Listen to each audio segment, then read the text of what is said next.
Welcome back to our Samvat special State of the Economy. I have been speaking with Dr. Ashima Goyal, Yamini Aiyar, Pranjul Bhandari and Upasana Chachra. Ladies, thank you very much for your patience. Dr. Goyal, to you, the MPC's given mandate is inflation, and one can see that concentration of the external members of the MPC on their inflation mandate. But, the recent events in the UK and before that show us that financial instability can come in various ways. And the Bank of England had to change its monetary policy track and, step in to provide stability. Do you think that there will be those contexts as well, that the Reserve Bank will be forced to use the monetary policy Brahmastra for external stability? I think that in India, we've gone through periods of very large surplus liquidity and a period of extreme liquidity tightening prior to that, with the NBFC crisis and so on. And we've seen that there are financial stability issues in both. So, my stance, for example, it is about maintaining adequate liquidity. So once you do that, I think this QT as a whole, as long as it progresses very slowly and specific frictions in the financial sector are taken care of, that is the best way to minimize possible crises. But, the other risks facing India, from where are these crises going to materialize? Because our financial sector is somewhat robust. It's just been through a deleveraging, capital adequacy is good. We don't have as much growth of shadow banks. Our shadow bank sector tends to be much more tightly regulated than it is outside, where all the regulation focused in advanced economies, where all the regulation focused on banks. So the crises are erupting in the shadow bank sector. So even though overall there is QT and inflows recede, I think India will attract a larger share of inflows.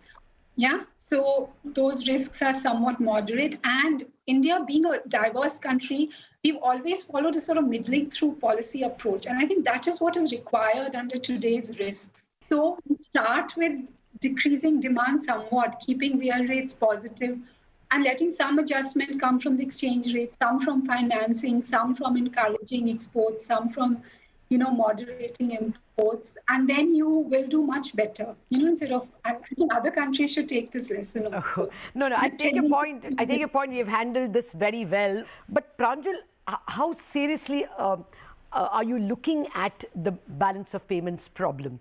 If our exports are slowing before our imports slow, because of the nature of our imports. I mean, they're more indispensable, they're crude and such type.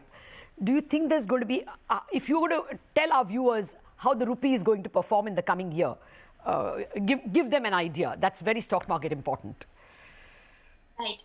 Thanks, Lata. Our current account deficit is likely to be around 5% of GDP in the September quarter. The sustainable levels are about 2.5% of GDP. So I think there's a challenge right now to halve the current account deficit in order to maintain macro stability in the economy. And I think that should be the focus at this point. Now, why has the current account deficit, widened so much? There's an external angle for sure, but there's also a domestic angle, which is that savings have really fallen.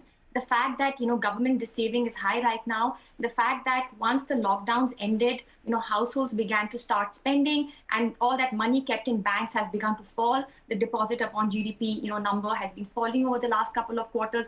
And basically savings are actually in a way much weaker today than they were at pre-pandemic levels. I think that is at the heart of the current account deficit rising.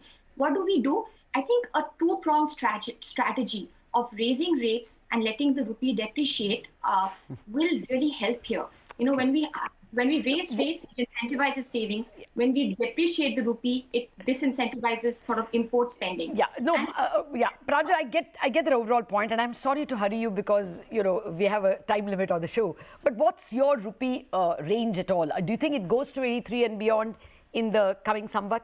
And I think this is a good thing, as in this kind of depreciation is good for also keeping your exports competitive. Upasana, both those numbers too, I couldn't do justice to the inflation argument, but what do you see as the peak rate for repo, and what do you see as the peak rate for the currency exchange rate in Samvat 2017 and 80?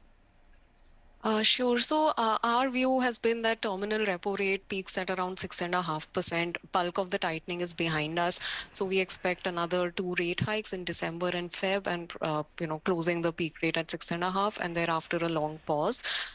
In terms of why we think peak at 6.5, just very briefly, we think that inflation would be close to 5.5% by the second half of next year, and so we are working with a positive real rate of about 1% over this cycle, which we think will be appropriate for growth and inflation and managing the macro stability. On rupee, yes, it is going to be tightly linked to dollar. Our global team expects dollar to peak in this quarter, but thereafter to remain a bit muddled through. So for dollar to peak, you need two things. One is the Fed hawkishness peaks, which probably happens in the near term, and also the rest of the world to improve, which is where the doubt is, given what we are seeing in Euro area and China. So I think that is where the dollar call becomes a little muddled through, and we therefore expect rupee to depreciate to around 83.5 in this quarter. But as the team expects dollar to gain to weaken, the rupee would gain somewhat in the next year. Okay, so 83.5, and Pranjul, of course, going up to 84.5. Ashima was listening to your repo rate forecast with an absolute deadpan face. No expression. She's just not betraying anything.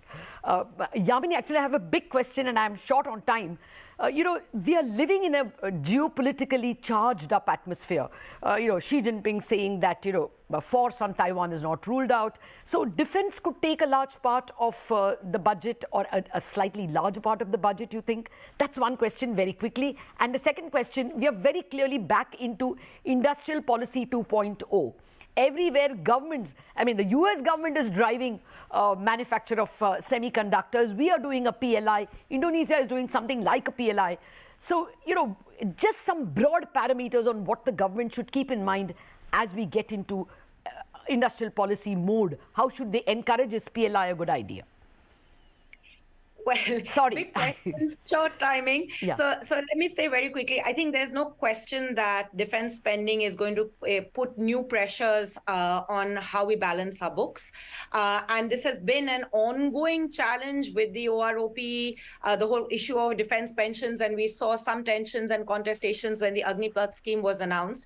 The 15th Finance Commission has articulated some possibilities, including types of asset monetization as ways to create a fund for defense expenditures. Perhaps it's time to look for the defense authorities to look at this a little bit more carefully and see how to balance, because of all the factors you are raising, including the fact that governments are now across the globe, and with climate pressures in India too, along with the need for addressing manufacturing and jobs, beginning to drive and subsidize a lot more of industrial policy. Sure. I will just say on this, you can't have an industrial policy without a proper, articulated, whole of government planned approach. We've given up on planning. I'm not asking for going back to centralized planning. We have goals like 5 trillion economy, but we don't have frameworks to articulate ways forward. I think a whole of government approach to build that is absolutely necessary. Perhaps Niti Aayog can take the lead, but without that, we will only see piecemeal attempts at addressing the very real challenges that the Indian economy confronts, and fiscal questions will not be addressed without a good midterm fiscal framework. No midterm fiscal framework will exist without a broad strategy and plan for how we intend to achieve 5 trillion. So Government of India needs to do a lot of serious planning along with year-on-year budgeting and balancing of books. It's a big challenge, but one that the government should take on head-on. I challenged you with a very big question and very little time, but you've done more than justice to it. Thank you very much, Yamini, Ashima Goyal, Upasana, and Pranjul Bhandari, for enlightening us as to what we may expect in terms of Samvat 2079-80. Have a great one, all of you.